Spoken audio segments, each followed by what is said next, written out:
Hello to all my story lovers. Welcome back in Storytime channel. I'm Pallavi reading interesting stories for you. Now today's story name is The Snake That Stole Earrings, written by great Sudha Murty. Now let's go to the story. A learned sage named Veda taught students at his ashram. One of his students, Uttanaka, was responsible for looking after the administration of the ashram in his guru's absence. In time, Uttanaka completed his studies and got ready to take his guru's blessing and go out in the world to find his way. Before leaving, Uttanaka asked Veda, Guruji, what shall I give to you as a Guru Dakshina? You have already provided your excellent administrative skills to the ashram during your stay here, and I don't need anything more. But you may ask my wife what she would like, replied the sage. Uttanka went to Veda's wife and presented her with the same question. She reflected for a few moments and said, Child, I am a sage's wife. I must not ask you for anything, but I am also a woman and I desire a special pair of earrings. King Pusha's queen possesses them. These earrings are made up of such rare materials that nobody in the three realms has such a pair. Not even the gods, Asuras, Gandharvas, Yakshas, or Apsaras. I would like you to bring them to me. But if it is too difficult, then please forget it. It is not a necessity. Guru Mata, I will definitely get them for you, said Uttanaka, without an inkling of how he would obtain them. When do you want the earrings? He asked. There is a big festival in the ashram 3 days from today. If I wear the earrings during the festival, everyone will notice them, and I can proudly say that you gave them to me as a Guru Dakshina.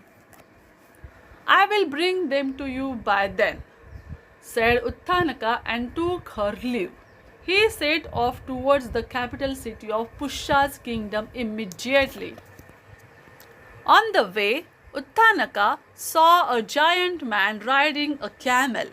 The man saw that Uttanaka was tired and thirsty. You seem weary. Here, please drink this and resume your journey, said the man, handing Uttanaka a smelly and awful looking drink. Uttanaka felt like throwing it away, but he didn't want to be rude, so he gulped the drink down with a lot of difficulty and continued his journey. The next day, Uttanaka reached the king's court. He said to Pusha, O king, I am Uttanaka, a student of the sage Veda. My guru's wife desires a pair of earrings as Guru Dakshina, but those earrings belong to the queen. I would be eternally grateful if you were to give them to me. The king replied, I am happy to hear that you have come all this way to see me for these famous earrings. However, my wife is the one who owns them, and you can request an audience with her. If she agrees, then I have no issue with you taking them to your guru's wife. Uttanaka nodded, and a court official escorted him to the queen's chamber. When Uttanaka entered the chambers, it was empty. The queen was nowhere to be found. Uttanaka was surprised and went back to the king to report that the queen was not available. My wife is invisible to those who haven't performed their daily puja, said the king, and sent him away.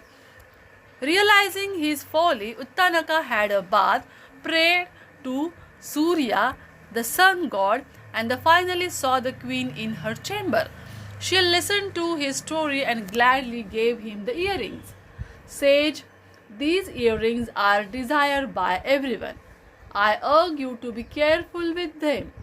Takshaka, the king of the Nagas, is desperate to possess them. Please never leave them on the ground, as it will allow Takshaka to steal them. Uttanaka promised her that he would be careful. He blessed the king and the queen, and the next day he made his way back to Veda's ashram.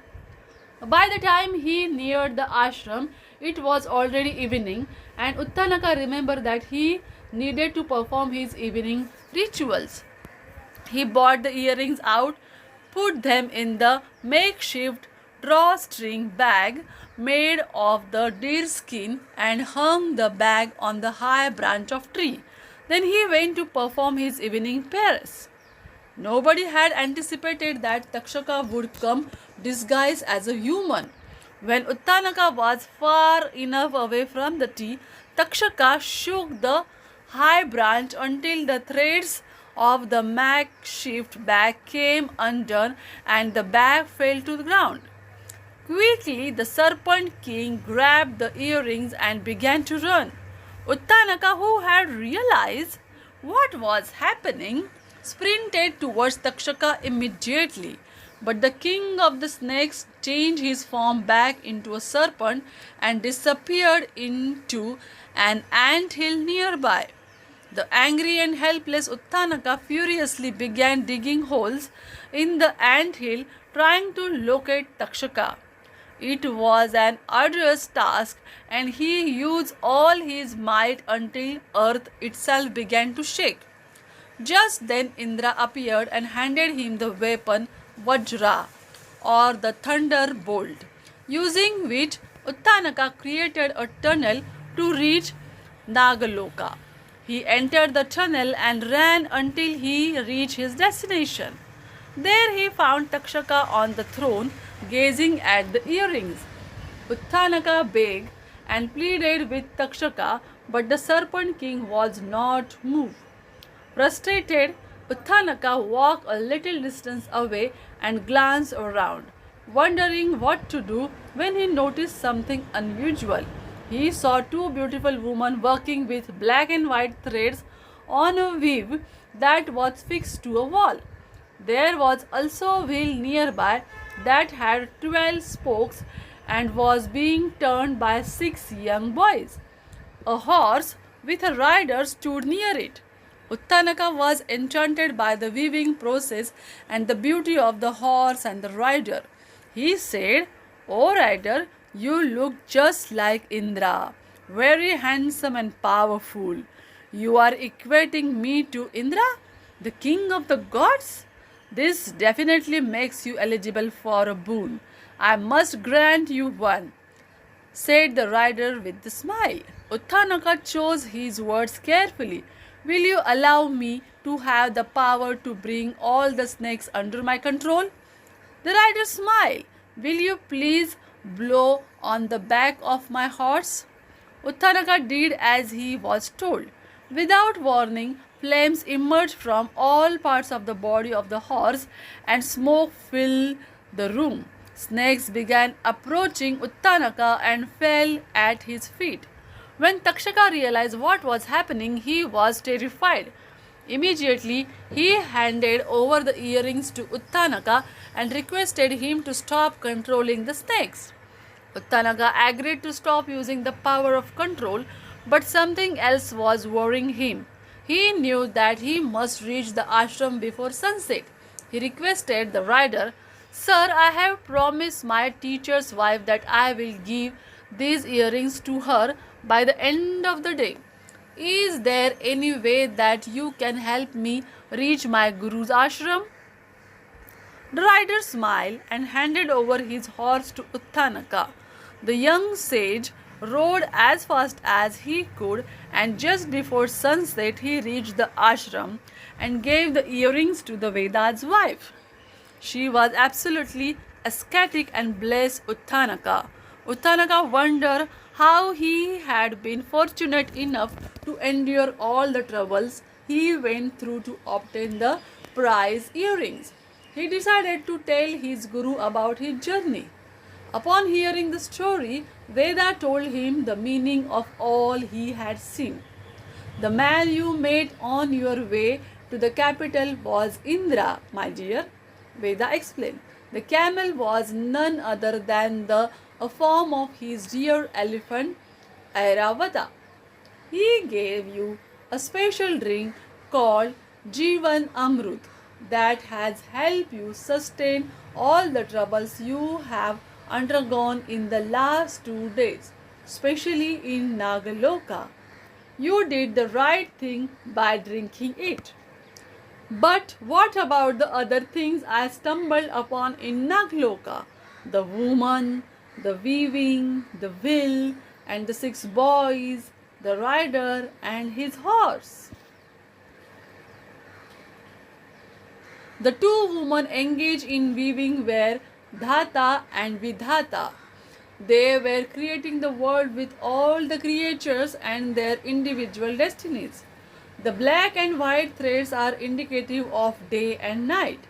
The wheel with 12 spokes are the number of months in a year, and the 6 young boys are the seasons. The rider and the horse were Indra and Agni.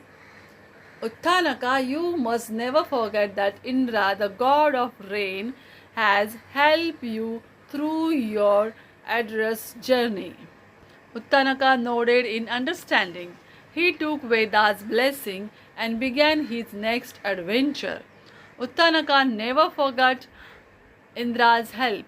He prayed to him and was blessed with Indra's assistance wherever he wanted. He could easily call upon water from the rain clouds any time he wished. So he wandered the desert, ensuring rain when people were suffering and helping others around him. Today, these rain clouds in the desert are still known as Uttanaka Megha. Now, this is the end of the story. Do you like it? Then comment in the comment section box. Bye bye.